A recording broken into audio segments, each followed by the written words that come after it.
Le premier aspect de base de la bénédiction est celui de notre connaissance du repos de Dieu en son Fils Jésus-Christ dans nos propres vies. Lui-même l'a exprimé dans un langage qui devait être plus ou moins symbolique ou sous forme de parabole. Prenez mon joug sur vous et recevez mes instructions, car je suis doux et humble de cœur, et vous trouverez le repos pour vos âmes. Matthieu 11, 29. Venez à moi, vous tous qui êtes fatigués et chargés, je vous donnerai du repos. Verset 28. Nous savons ce que cela signifie spirituellement parlant. Quand nous étions enfants, il se peut que nous ayons pensé que c'était une parole pour les ouvriers en raison des labeurs et des peines de la vie.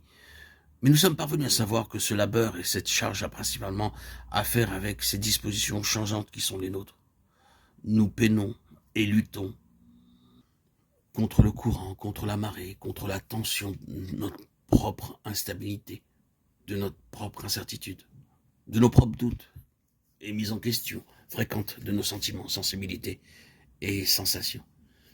Et c'est un travail pénible quand vous vivez dans ce domaine-là. Le Seigneur Jésus dit, je vous donnerai du repos. Comment le fera-t-il? Eh bien, il viendra en vous, fera sa demeure en vous, comme le siège et le centre de la satisfaction la plus profonde, et vous n'aurez plus d'autres questions.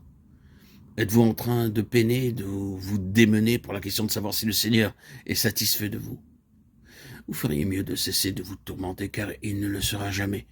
Si vous cherchez et désirez ardemment le jour où le Seigneur sera parfaitement satisfait de vous, vous êtes en quête d'un jour très éloigné. Si vous avez espoir qu'un jour le Seigneur trouvera son plaisir en vous, et qu'alors vous serez très heureux, ce jour-là n'existe pas de ce côté-ci de la gloire. Ce que nous devons réaliser, et c'est une vérité si souvent répétée, mais qui n'est pas suffisamment saisie par nos cœurs, c'est que le Seigneur ne sera jamais satisfait de nous, à savoir en nous-mêmes. Mais il est déjà parfaitement satisfait de son Fils auquel il a donné d'habiter dans nos cœurs en tant que siège de sa satisfaction.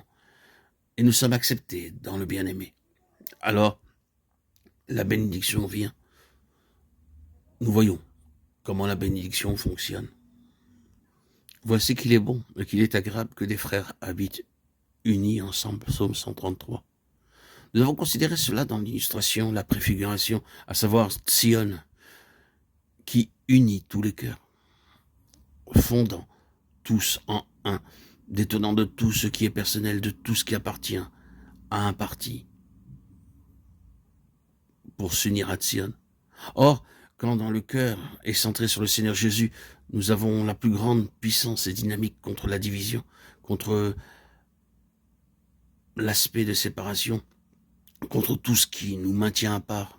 Et lorsque le Seigneur Jésus est l'objet central suprême et que c'est vers lui que nos cœurs se retirent, alors nous entrons dans l'unité.